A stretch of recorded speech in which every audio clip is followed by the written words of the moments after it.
From the new recording lair located deep beneath the Wine and Spirit store in Ephrata, Pennsylvania. You're listening to the Masonic Light Podcast. Studio 665 presents Masonic Light Podcast. This show is recorded by Masons, for Masons, and is for entertainment purposes only. And please, no wagering. This podcast is not endorsed by any Grand Lodge, and the ridiculous ramblings of the hosts are their own. And now, here's your host.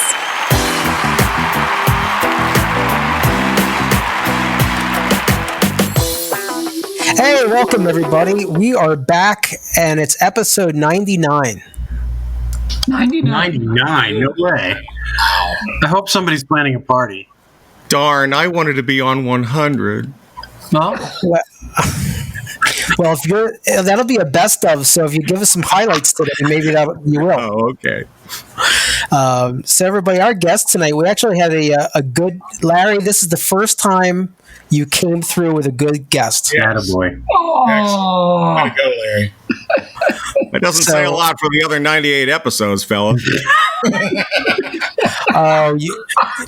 No, listen to some of them. He just had grabbed somebody on the street in Colombia and just brought him in. yeah, we did a show like that. You're right. So our guest tonight is author, blogger, politician, Chris Hodapp. Welcome. Thank you. Thank you very much. Thank you for having me. I enjoy being had. Let's just also say he is the author of the best-selling, and then it's probably in its 15th edition of Freemasons for Dummies, and it's amazing the kind of sales you've had, and it's just. But he's also a co-author of Laudable Pursuits, which is about transactional, traditional observant lodges. Geez, Louise. Traditional observant lodges is one of my favorite books, by the way. I can't get it out of my head. He's going to his notes. Are there muscle relaxers still kicking in? Yeah, my tongue's not working properly yet. Oh, gosh. That's what she said. All right. So what we usually do, Chris, is we briefly go around the room and ask if anybody's been up to anything Masonically since we talked last. Larry, have you been up to anything except for changing your dressings? No, changing dressings daily, seeing a blonde nurse 3 times a week. Spectacular, always spectacular. So no, I'm busy staying alive. Jack? Other than pining for Freemasonry, no. I'm no. Easy peasy. This will be a short segment. Tim? I have, we actually wrapped up, we concluded our 79th toast to absent brethren when Cumberland County went green, which was our agreement that we would have those each night. So for 79 consecutive nights, we had a gathering on Zoom. We had representation from 22 states, 3 countries, 2 Canadian provinces. Wow, that's great. Yeah, I mean, it was a lot of fun. We developed a core group of about 15 that were regulars pretty much every night. And it was just a great way to check in kind of at the end of the day. And, it certainly made April and May in particular go by a little smoother, knowing that at the end of the day at 9 o'clock, you were going to get to sit with some brethren and share some bourbon and a cigar and whatever else. So. Now, we understand that's converting to a virtual AA meeting now. Is that correct? Exactly. Yeah. Okay. Yeah, we've continued. After 79 episodes, you can do that. So, in addition to that, I've actually attended my AMD council met. Fortunately, that we were small enough that we met the minimum or the maximum requirement in terms of who could attend, and we spread out and all, so we were able to do that. That was a lot of fun. That was really the first official Masonic thing, I guess, that had occurred. And then I am transitioning actually to be a regional technology trainer for secretaries. So I've been doing some work with them. And then we can talk more about this on what's coming up. But for the last week or so, have been meeting regularly with the Worshipful Master of Eureka West Shore Lodge number 302 and our designated safety officer, because we are going to hold a stated meeting on July 6th. And so we've been meeting to make sure that we have a full understanding of the requirements from the Grand Lodge of Pennsylvania in terms of all of their requirements. And the official meeting notice went out yesterday, and we're looking forward to that. But we can maybe talk about that later. All right. Josh, what have you been up to? The only thing we did, our 150th little Zoom get-together last night.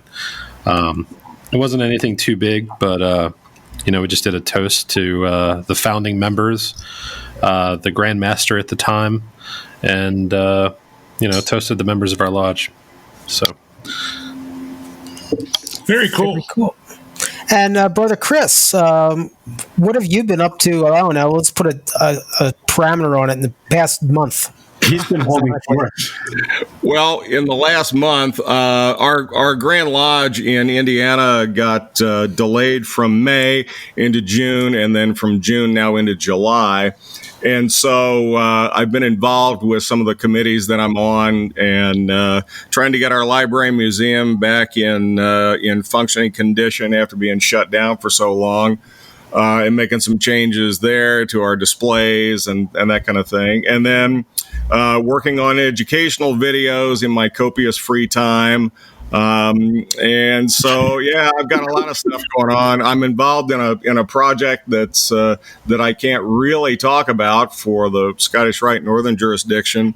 That truly is going to be very exciting when this happens. And I am not given to hyperbole, if anybody knows me very well. And this will be a truly fantastic project. So I'm excited about that. So anyway, yeah, I'm doing a lot of stuff. So when it's time to announce that, Chris, don't be afraid to give us a call and jump into a show. Sure, yeah, I'll absolutely do that. All right, and I guess I'll be last. I have been trying to fend off the hordes of masses that are trying to buy these jewels from the quarantine degree, and I've been drawing frantically, trying to illustrate our next degree that's going to be in August. So we could talk more about that later. But hey, we'll take a quick break and we'll come back. We'll save most of our time here for our guest, Brother Chris Hodapp, and we're going to talk about all kinds of stuff. Why choose George J. Grove & Sons for your next home improvement project? At George J. Grove & Sons, we've built our reputation on quality and trust for more than 50 years. From planning to materials to installation, George J. Grove promises a home improvement experience second to none. Whether your goal is reducing energy costs, decreasing maintenance, updating curb appeal, or simply increasing the value of your home, the George J. Grove team will recommend and provide solutions that stand the test of time. Call 717-393-0859 for an estimate or visit us at georgejgrove.com.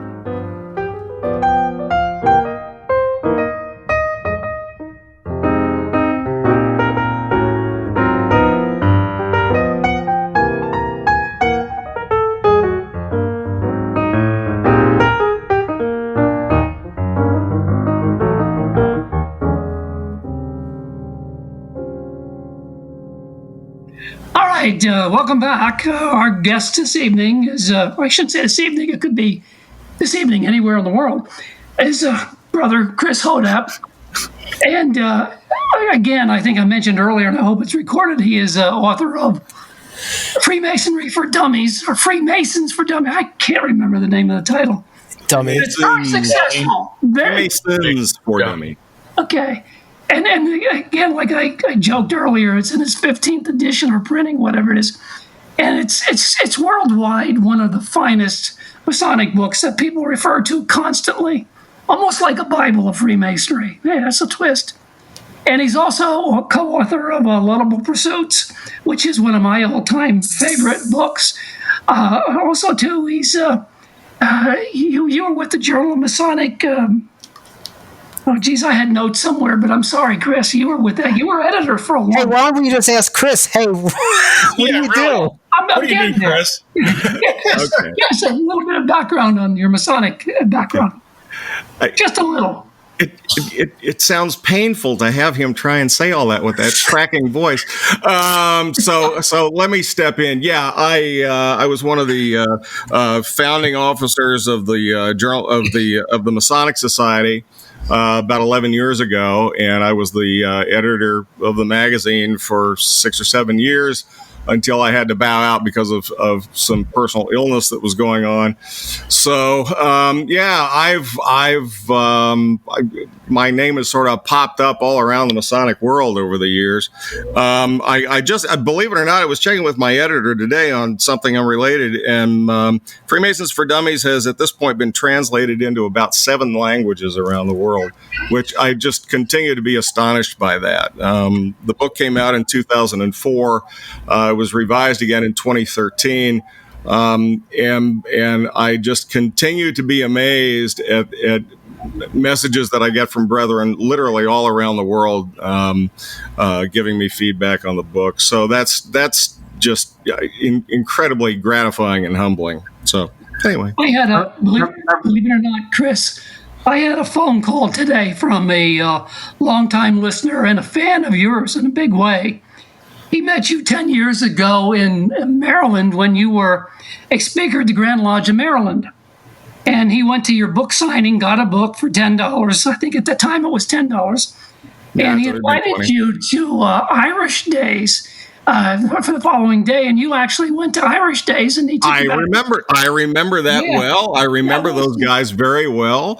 That was a good weekend. That was a great weekend, and he enjoyed having you. And he said, if you're in the area again, you're invited back to Irish Days. He'll feed you and wine you and dine you and do all the works. As I recall, that was that day, that weekend, was part of like a 2-month whirlwind 8-state crime spree that I was on, where I was driving all over the Northeast. And at one point, right after that had happened, I drove to Boston, gave a speech at a lodge outside of Boston. Then I drove to the airport, parked the car in the parking lot at the airport, took a plane to Aruba, spoke at a lodge in Aruba, and then got on a plane to go back to Boston the next day and kept driving for another 3 weeks all around the Northeast. That was, and that's probably what landed me in the hospital. But at any rate, those were wild times. And yes, I remember those guys very well. Yeah, that was Brother Scott Hoover, who has been a guest on our show in the early days. So he called me and said he went over that story. I said, that's worth repeating. But okay, well, again, it's great having you. And I want to talk to you about, and this is something I'm actually copied this from Brother Pete Ruggieri. He said something to me about maybe we need to get someone who can talk about a timely topic about what's going on in our country today. And my question to you is, how do we deal with the society's challenges with people judging the past by today's standards? It's an enormous problem, and one that has been growing either overtly or covertly really over the last 30 or 40 years. There's been a general shift in the academic world towards skepticism, what I call miserableism, where you can't talk about something positive that happened in history without declaiming the people that were involved and pointing out their warts instead of their accomplishments, all their failings.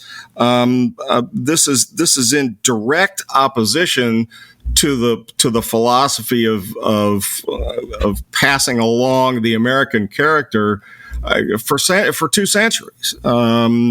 and everything has shifted now. I mean, it's no accident that the most common books you'll find coming out in the fiction world are about dystopian images, dystopian societies.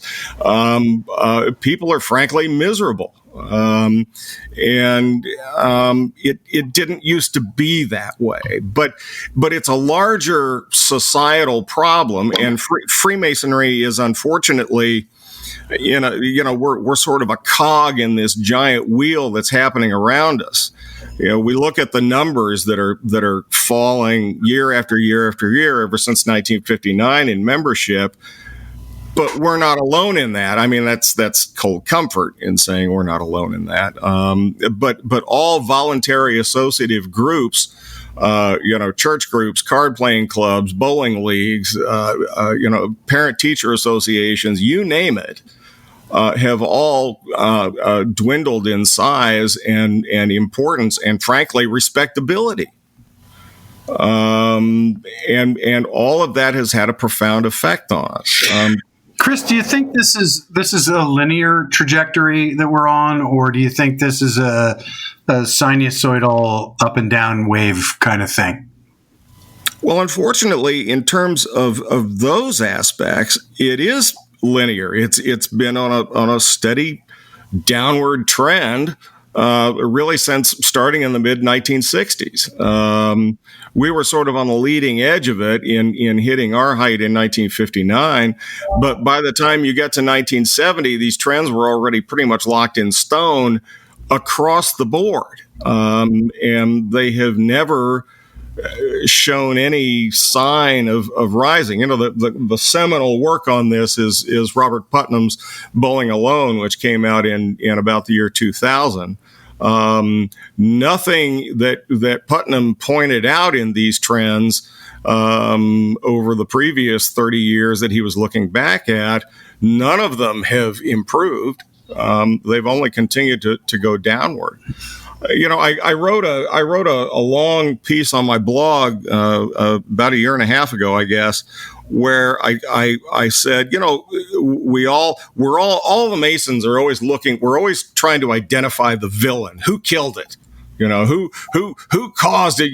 We had so many millions of members in 1959. What happened? Who's responsible? Somebody's responsible for this.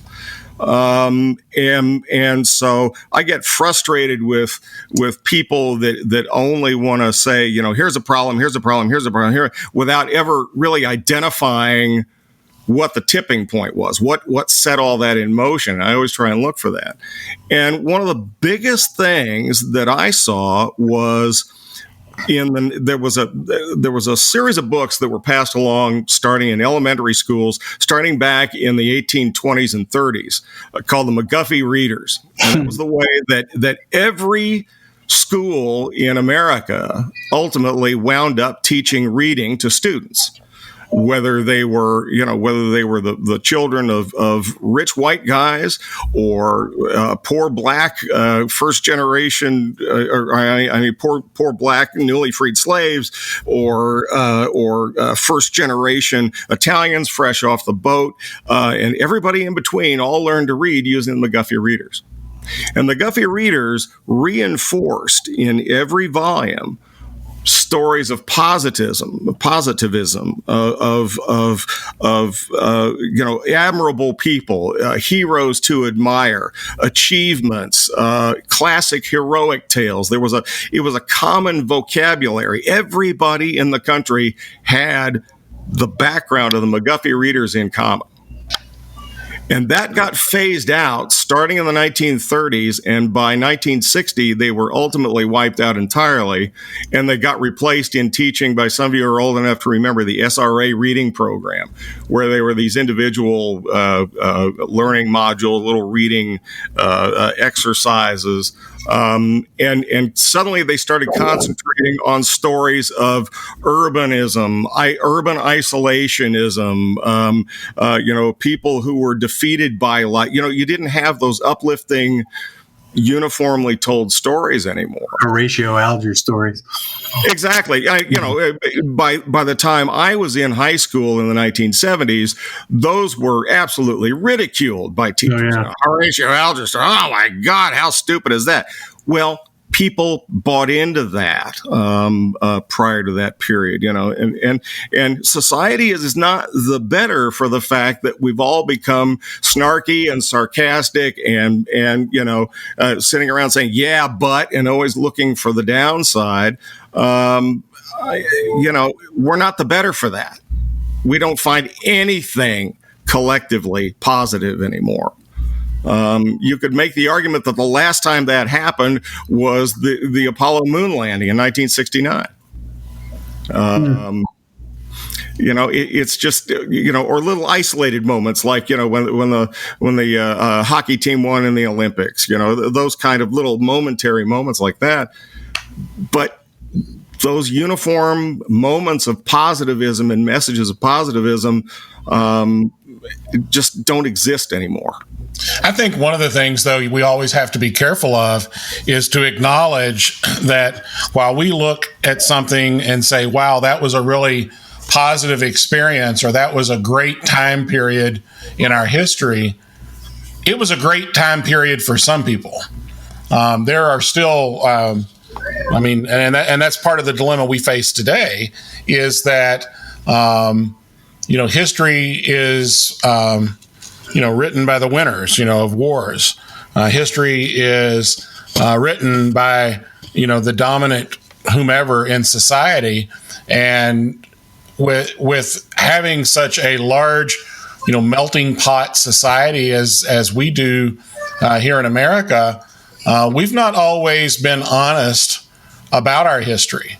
And I think that part of telling that history and owning that history has led to some of the challenges that we face today. I mean, I think we all acknowledge that, and we all, as Freemasons, we should respect the character of every person. But we've all not traveled in Masonic terms. We've all not all traveled the exact same road. Tim, here, let me throw it back at you. Okay, at some point, when do you stop saying, yeah, but this group was miserable and that group was miserable and these guys really got the screw job and all of that? And at what point do you say, but if you stand back and you look at the history of our country or any country and say, there was a reason why you had these snapshots of moments of greatness in history of countries. And we become so obsessed with staring at the warts and saying it was really built on the backs of the Serbs really got a rotten deal here. They were really miserable and and if you do that over and over and over again and you focus on nothing but that. But here's the problem, and I was an educator for over 30 years. The texts that were around when I began teaching were very slanted. I know that. They did not represent America as a whole. And so when we say, when are we going to stop doing something? The problem is that in the big scheme of things, in a country that's, a little under 250 years old, the acknowledgement of some of those things is a very small part of that history right now. We've been doing it recently. And I'm not for, continually banging a drum and, not pointing out positives throughout all of our society. I'm just saying that there are groups in our country that have been oppressed for years and years and years. And that's a lot of different groups. It's easy to point to some groups, but there are a lot of groups in our country that have not had the advantages that some of us do have and have had. I understand that, and here we all sit, a bunch of white, middle-class Americans sitting around discussing this. Exactly. And I'm certainly not going to be the guy that sits around and tells other groups that I am not a member of how they ought to feel about something. Right. What I am saying is that Freemasonry, look at the history of Freemasonry itself. When it made its transition from operative to speculative lodges, in about 1700, in that transition period, you had just come off of a truly horrific period in English history, of religious wars, of beheading a king and toppling the government, and the years of the Roundheads period, and you come out of that and people are at each other's throats, and the country was miserable. And they come out in about 1700 and start saying things like, you know what, you're right, this is awful, and we're all at each other's throats. How do we solve that? We create an organization where we don't deal with those things.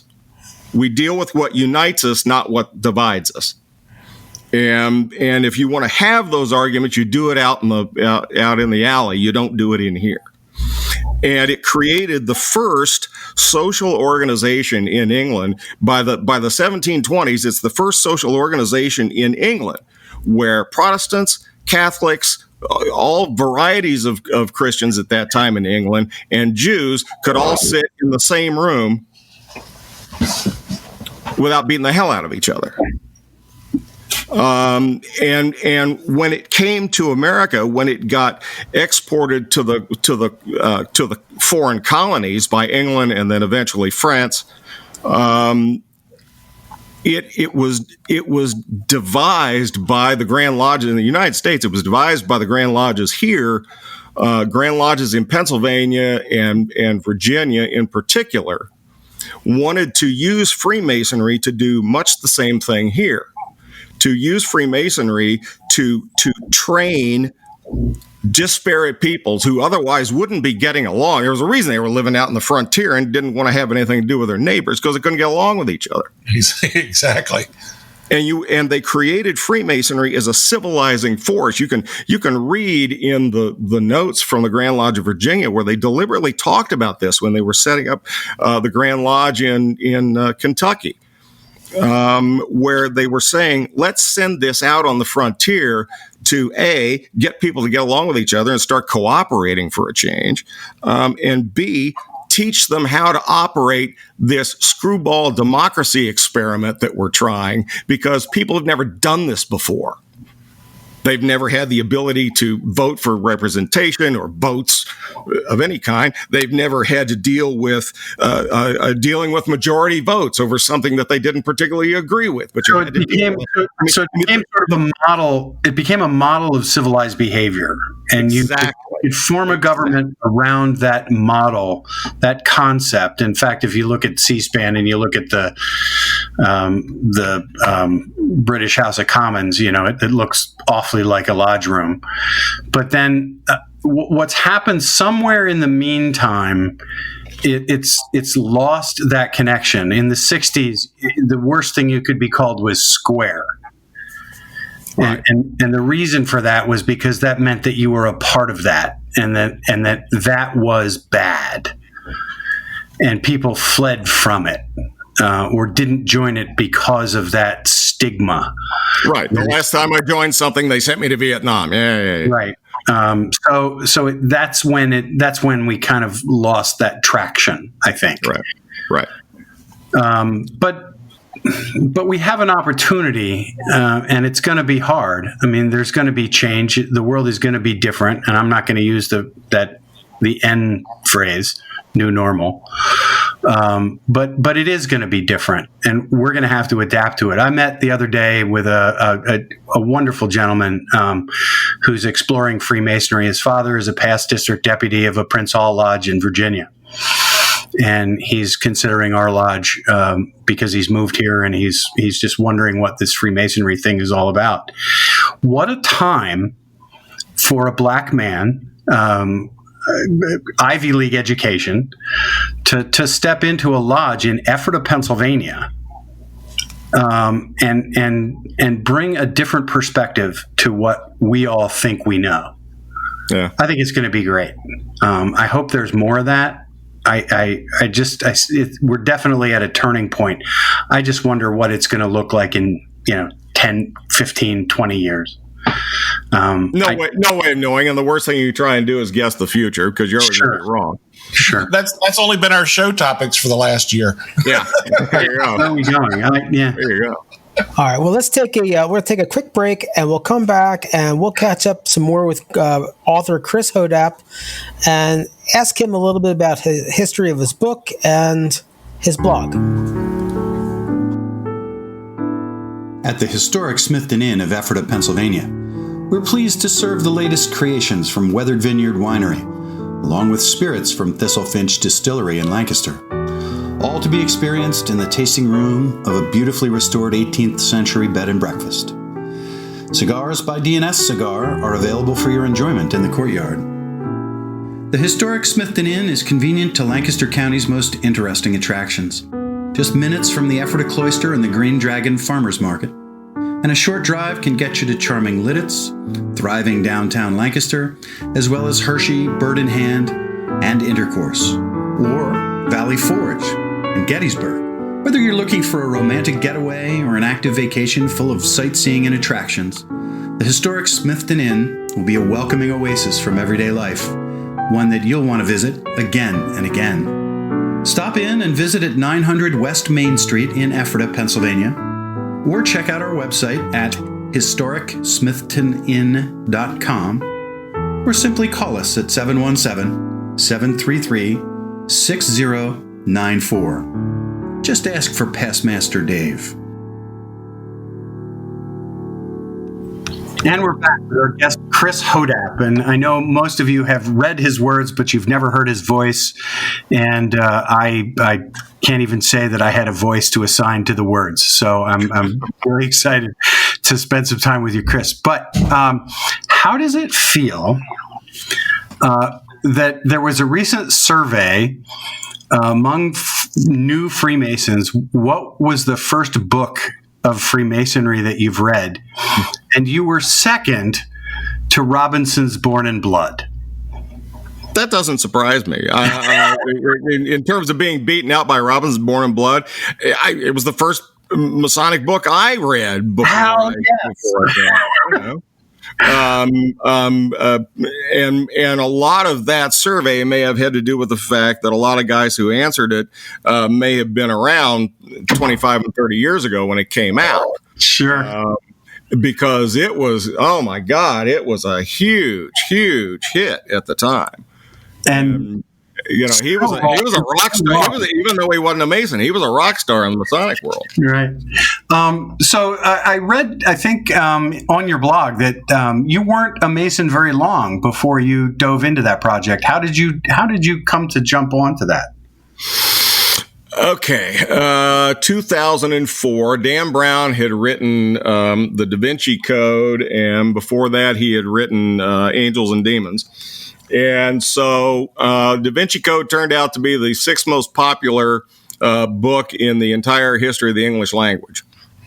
And so he had been about a year and a half before, so probably mid-2002, he made a mistake. He told everybody, he didn't tell everybody, he told a group in New Hampshire that his next book was going to be about the Freemasons in Washington, D.C.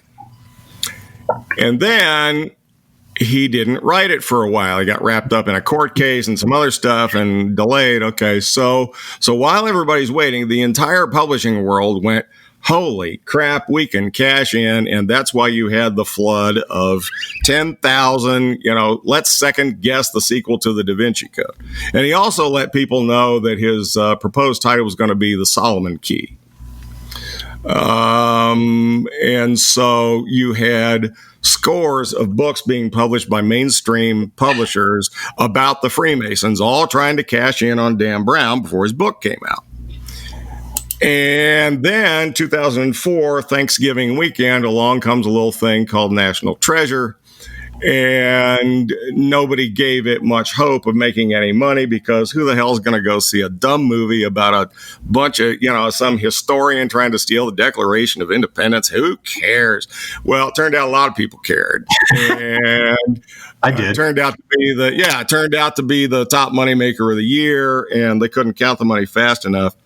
So the Monday after Thanksgiving weekend, the For Dummies publishing people at Wiley Publishing had a sales meeting, and the head of the acquisitions department walked in and said, "We don't have a book about these Freemason guys. Call somebody, get somebody." And they happen to be their headquarters is in Indianapolis. They happen to be located about 2 miles from my house. Oh, no way.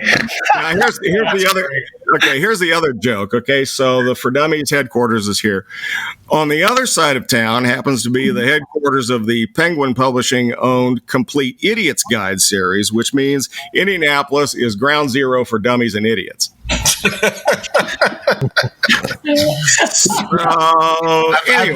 been to Indianapolis. There you go. Well, if you've driven through our downtown, then you know this to be true. So anyway, but I digress. So anyway, there was a young lady in the meeting, and she said, "Well, my dad is a Mason." Nobody in the room was a Mason. And she said, "Well, my dad is a Mason. Maybe he might know somebody." Long story short, he got in touch with Rick Ellman, who was our Grand Master that year. He's now our Grand Secretary and has been for several years. Many years, as a matter of fact. And Rick said, "I got a guy just dumb enough to write that book."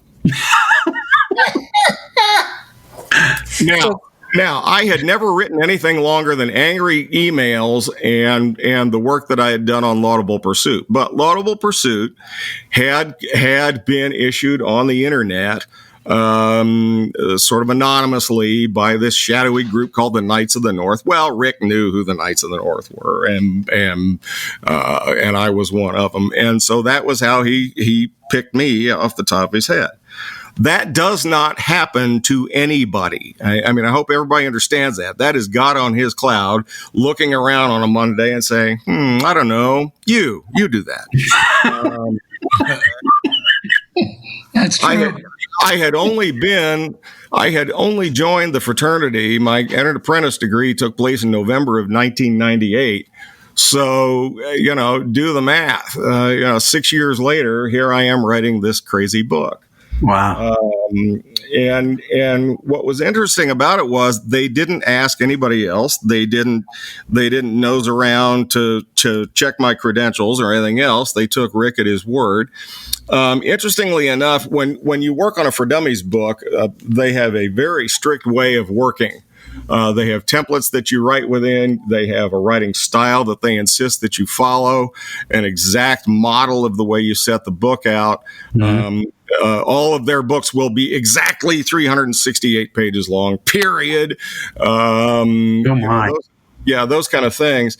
But unbeknownst to the author, they hire someone to be the technical reader who reads the manuscript as you send it in.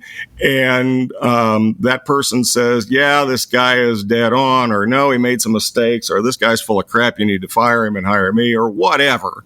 And unbeknownst to me, they hired Nelson King, who was the editor of the Philadelphia Society magazine at that time. Yeah. and that's an altogether different style than Freemasons for Dummies, right? Yes. And Nelson, because I got to see what his feedback was, even though I didn't know who it was. It came in with the editorial comments as I turned in the manuscript. And so Nelson was incredibly easygoing on me, incredibly kind in the things that he pointed out. He strictly kept it to where I had made factual mistakes. And they were remarkably few, I'm proud to say. So anyway, so that's what happened. That's how the book came out. That's how the book came about.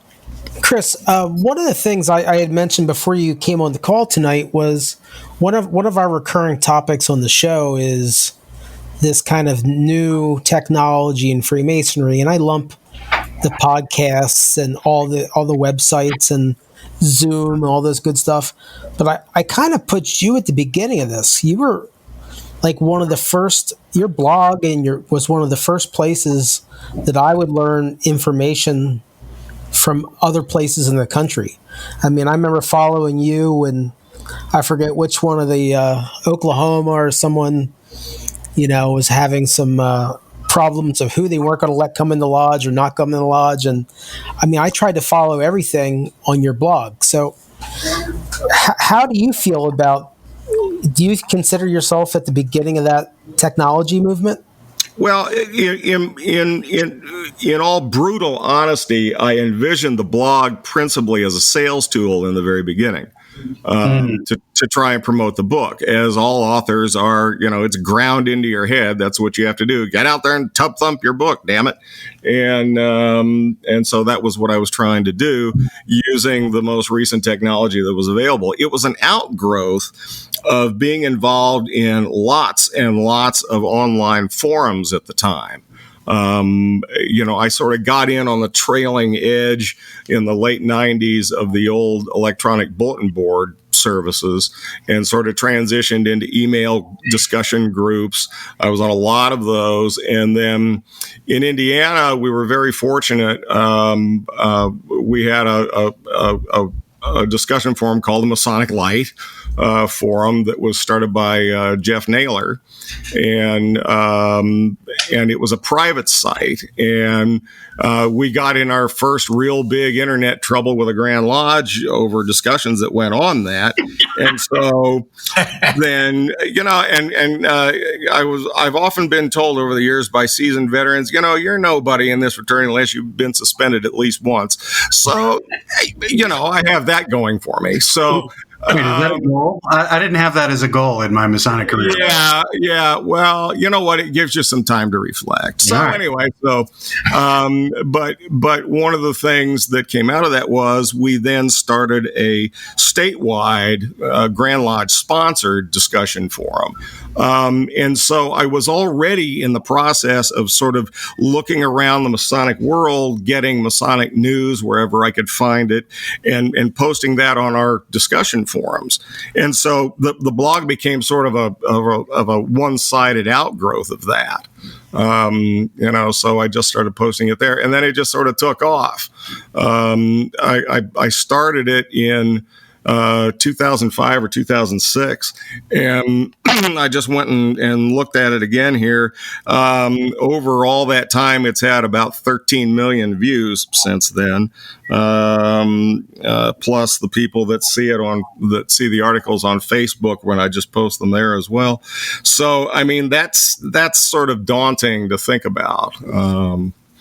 It's grown into, I think, 2,400 entries that I've posted since then. So, yeah. Do you feel you have a target on your back? I'm sorry, say that again. You broke. Do you feel you have a target on your back? Are people picking on you because you're so visible? No. I don't feel like I have a target on my back. I feel like I've got about 3,000 people a day looking over my shoulder. It's me included, by the way. So I remember getting your book right after I came into the fraternity in the early 2000s. And I remember reading it, and being from Pennsylvania, I now know why I felt this way. But I read this thing and I go, what the heck is this guy writing about? This isn't like what I saw. And I quickly began to understand the difference in various jurisdictions and their rituals and so on. Yeah, you Pennsylvania guys, you got to realize the cheese stands alone in Pennsylvania. Exactly. So, I mean, but it was a great lesson because I did read it, and then I went to my father's home lodge in Kentucky and got to see stuff there, and I went, oh, this is the stuff that he wrote about. So I will tell you this: the very first lodge that I visited after the book came out, the very first lodge that I was invited to come speak to, was in, of all places, Masontown, Pennsylvania. And Jason Craig was the master then, and he invited me to come out. And I had never sat in a Pennsylvania lodge before. I'd sat in a Virginia lodge before, and they did some things very, very different. And then I sat in this Pennsylvania lodge and couldn't believe the enormity of the difference. And then what was interesting was the lodge in Masontown had a member who owned his own antique bus. And once a year, they would get a degree team together, and they'd all pile on the bus, and they'd go to another state and put on the Pennsylvania Master Mason degree as a demonstration. And so about, 3 months after I go to Masontown, they came to Kokomo, Indiana, and put on a Master Mason degree, so I got to see it again. Guys in Pennsylvania, it's always the biggest asterisk in anything that I write about when I talk about ritual. The Grand Lodge of Pennsylvania and the 10 lodges in Louisiana. But I always, to this day, I always encourage people, if you've never seen Pennsylvania ritual, you need to go. And one of the things that I always find fascinating about the staging in Pennsylvania is that, unlike anywhere else in the country, the 3 principal officers step down and stand around the altar while the degree goes on, and the candidate is led around the outside of them. And the candidate taps the officer on the shoulder, and he spins around, he says these lines, then he turns back to the altar away from him. And it was so funny because it struck me the first time I saw it. And I asked somebody, I said, do you guys have any idea why you do that? And I was like, no, it's just what we do. And it says, because you were originally doing it in a tavern around a table, and that was how you had to lead the candidate around the room in those days. And, so I find that kind of stuff fascinating because it helps you sort of trace the way things developed. I guess I'll jump back in here. So Chris, recently, and we kind of started talking about this in the beginning, in the news with the Albert Pike statue getting torn down in D.C., and I read a really nice blog article, but from Arturo de Hoyos, giving his take on it. What is your kind of take on the whole Pike? How should we remember Albert Pike? I've always, I find myself in a weird position in this little controversy as it's come up, because over the years I've had calls from reporters. This is not the first time the Pike statue caused controversy. It's been sort of raging off and on since the 1990s. When if anybody's old enough to remember the loony guy that was always running for president, Lyndon LaRouche, decided to make the Pike statue the center of his venom in an anti-Masonic message. But at any rate, reporters have talked to me over the years about it, and I'm in this awkward position of having to be an apologist for Albert Pike, even though I have profound reservations about being in defense of Albert Pike the man. I don't defend Albert Pike as the man. Albert Pike was hugely important in his day and left an indelible stamp upon a vast swath of American and international Freemasonry in his degrees that he wrote for the Scottish Rite. Even those of it was interesting, even though the northern Masonic jurisdiction of the Scottish Rite is confined to just 15 states, we've always had about half of the Scottish Rite Masons in the United States in the north and half in the south, even though we have many fewer states. But in the North, we never adopted Pike's rituals, up until very recently. The Scottish Rite Southern jurisdiction would hand out copies of Morals and Dogma to all of their candidates who went through the Scottish Rite all the way up through the 1970s. That never happened in the North. And I like to say up until really about after the early 2000s, you could ask a Northern jurisdiction Mason what they thought about Albert Pike, and they could quite honestly tell you, never heard of him. Right. And so that's sort of the problem with I addressed him a lot in my book because there are so many conspiracy theories that circle around what Albert Pike said or did or didn't actually say, but is claimed that he did, because Pike never had an unexpressed thought in his entire lifetime. He wrote everything down, and he left reams of material, and so consequently, people are able to sort of use him to make him say things that he didn't say by taking things out of context, or just simply making it up and claiming he said it.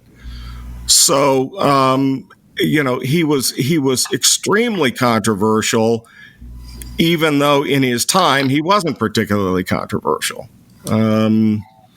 As far as his attitudes as a Northerner who became a Southerner, it's a stupid position for us to be in. Somebody brought up early in the show, how do we deal with the fact that people are trying to look at things today through modern eyes at history when things are very different? Freemasonry was not by any stretch of the imagination in any way, shape, or form the only voluntary associative organization that was segregated in the United States. Not on your tintype. The Odd Fellows in the late 1700s did exactly the same thing. They wouldn't let black men join the Odd Fellows, and so the Odd Fellows wound up forming their own parallel organization.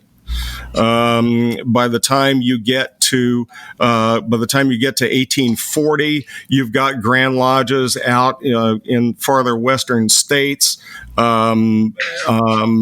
that were turning away black men quite openly. They were having these tortured sessions at their annual meetings where they were debating on whether a black man could be a Freemason or not, and arguing back and forth and taking years to make those decisions, which were always in the negative for the good of the order. And so by the time Albert Pike comes along and starts gaining notoriety within the fraternity, by the 1870s, after the war ends, the reality was that separate but equal was already long entrenched in this country.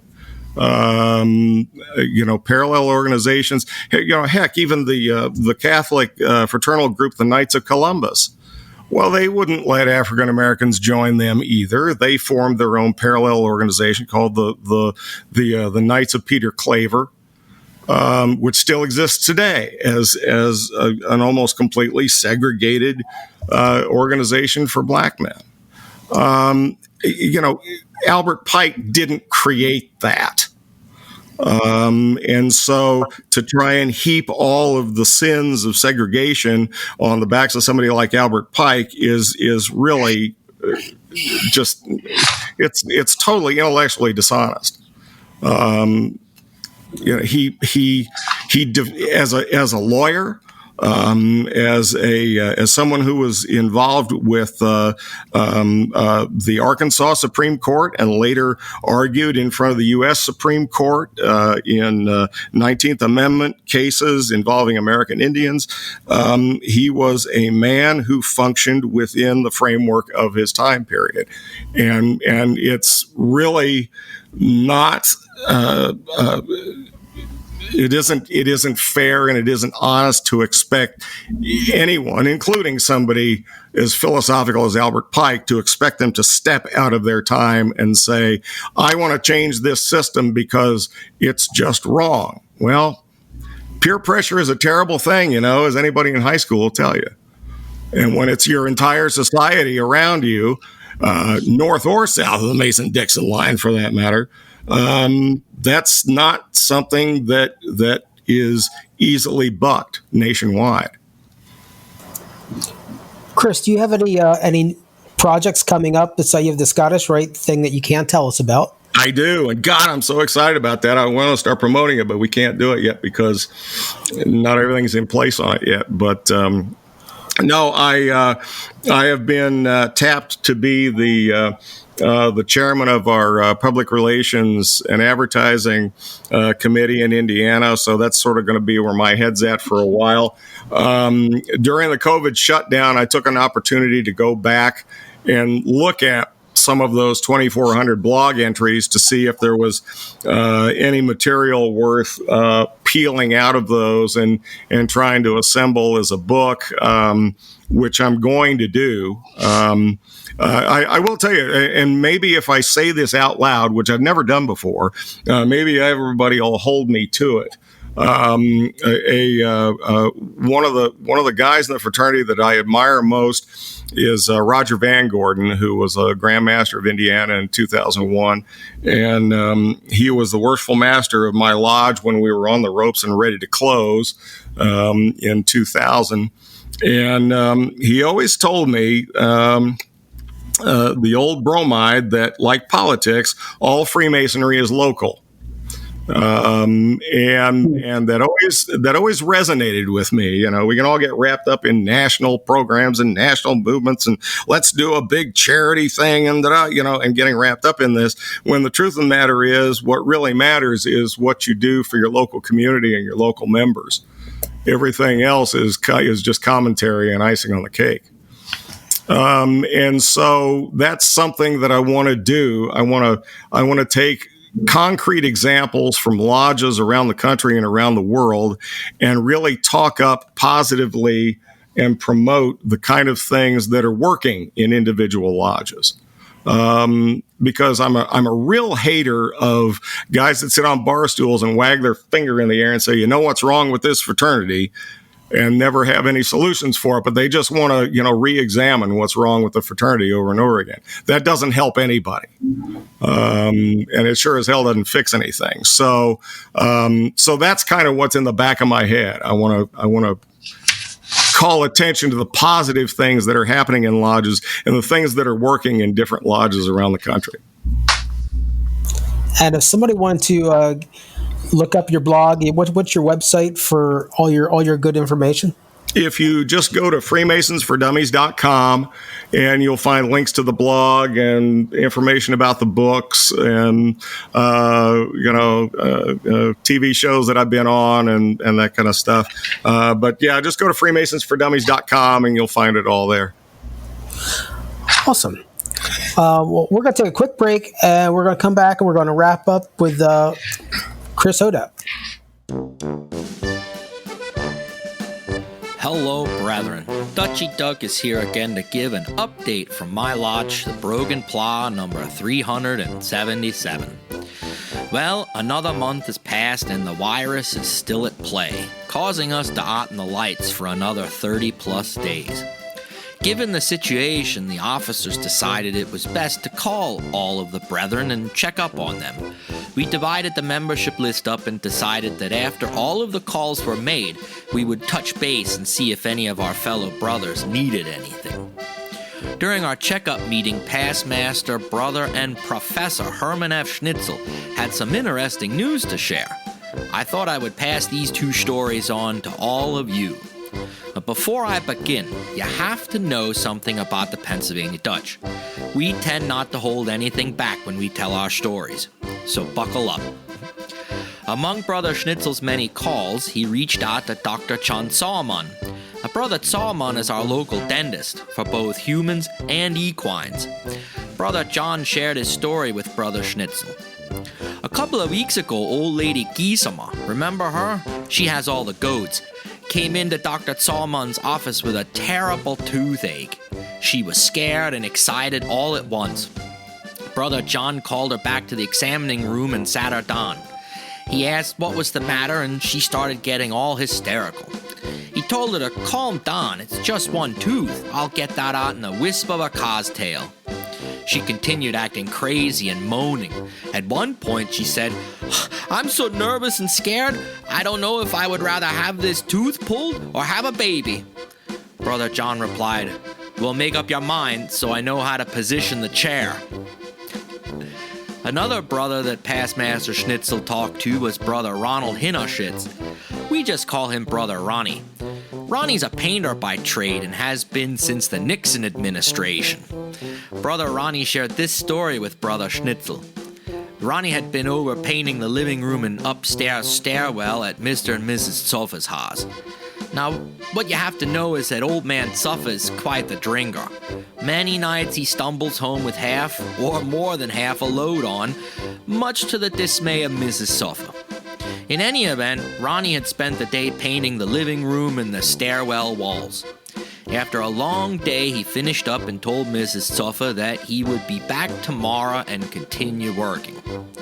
That night, old man Suffer had been out back behind the woodshed enjoying nip after nip after nip of high-proof corn juice.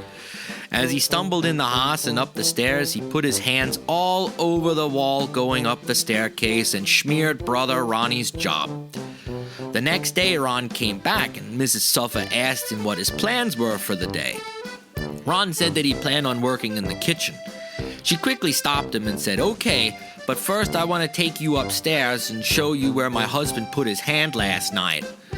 Brother Ron did a double take and told Mrs. Suffer, "Ma'am, thanks for the offer, but I'm old and I'd rather just have a cold beer." I sure thank Brother Schnitzel for sharing those stories with us, and I'm glad to share them with you. I hope that all of you are keeping safe and healthy. I raise my mason jar of high-proof corn juice to all of you. Till next time, work hard, stay plumb, and out in the lights when you leave the room.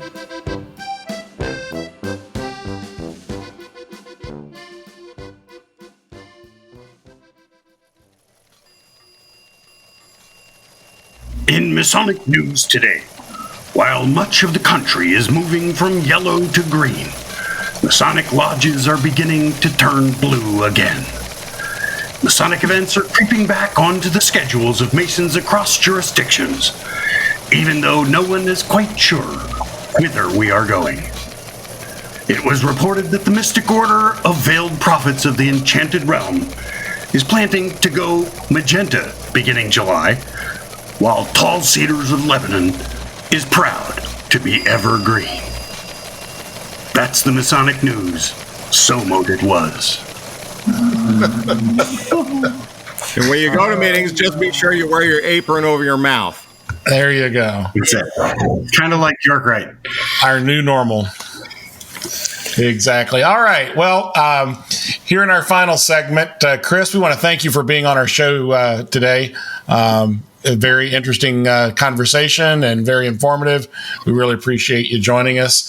As we normally do, what have you got coming up in the next few weeks? Oh, me? Getting ready for our Grand Lodge session finally in July after 2 postponements, and getting reports for that ready. And we're setting up video conferencing for that because we're discouraging too many people from coming in person. And so that's sort of where my head is at right now. And again, my secret project for the Scottish Rite, and then I've told you all the stuff I was working on. All right, sure. You should be honored. We proposed a project for Scottish Rite, and we kind of got a polite thanks, but no thanks. Yeah, you know why? Pennsylvania. Boy, it blew up. It was Pennsylvania. You know that. Exactly. All right, Josh, what have you got coming up? So we're pretty much just going to be going over the new guidelines that we got to follow for opening the lodge up, securing our supplies, and just getting everything with that squared away. Okay, Larry, you got anything going on? Nah. Any ideas when Goose and Gridiron might start back? Since we're going into green and they'll have some limited seating, and they do now have outside seating there, and I will be calling her probably about a week or two when things settle down after the return to somewhat normal, and see about going back. And we want to get back. We have a lot of demand for the guys to get back. Unfortunately, I think there'll be too many people that want to get back. Yeah, you might have to do limited reservations or something. Yeah, exactly. Yeah. All right, Jack, how about you? I There's a rumor that we might be having our AMD council meeting in July, which is cool. Like to get back to that. Our cave degree, Ephrata Lodge number 665, free and accepted Masons of Pennsylvania in Ephrata, has had to cancel the cave degree in September. We have every other year we have a remote degree or a remote meeting, and this year the September meeting was canceled. So sad news for that, but press on. Yep. Pete, hey guys, be sure and send me information about those cave degrees when they get started up again, because I'm truly, I love promoting stories about degrees that take place in unusual places. You know, lodges and grand lodges that meet in state houses, and lodges that have meetings in caves, and you know, different frontier locations and that kind of stuff. I'm fascinated by that stuff, and other people are too. So sure, yeah, I'll absolutely send that to you. Great. Pete, what do you got going on? Well, Tall Cedars, we kind of have made the decision to just hold off until September. Normally we go through the summer and have picnics, but we're just going to just put a pin in it and wait till September. I think that's the only officer thing I have going on anymore. I'm captain of the guard in Rose Croix, so you know, I've got a few more years before I have to be important. So I'm just kind of like a space holder for now. So I'm just going to be mailing and I'll be pimping my jewels and trying to get them out to people and drawing for the next degree. All right. And in terms of, I mentioned earlier that Eureka West Shore Lodge number 302 in Mechanicsburg will be having a stated meeting on Monday, July 6th, limited seating. If you're interested in attending that, you can go on our Facebook page or our lodge website, which is eureka302.org. We do suggest that you sign up ahead of time because we do have limited seating. We're going to have an extra meeting a week later on the 13th. And then in August, we're tentatively planning for a family night picnic at the Mechanicsburg Club Fairgrounds. And as part of that, we're hoping to do an outdoor table lodge. So you can follow our work online and see as those dates get closer what might be going on. But that's kind of what's going on with me. So great show tonight. Thanks, everybody. Larry, I think we're about ready to go home. So let's cue the chickens. And Larry, take us out of here. Special thanks to Ephrata Lodge 665 for making this broadcast studio possible, although we're not there tonight. Thanks to Josh Lamberton, our producer and director, who continues to make the show great. Thanks to Jack Harley, our news director, and Tim Dedman, our marketing director.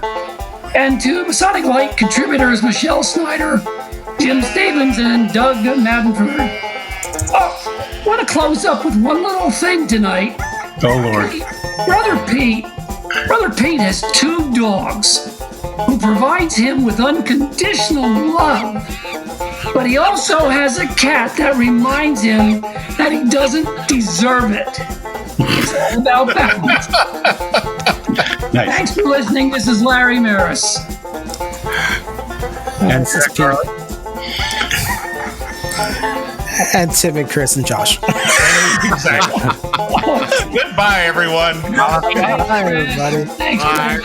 Thanks. Bye-bye.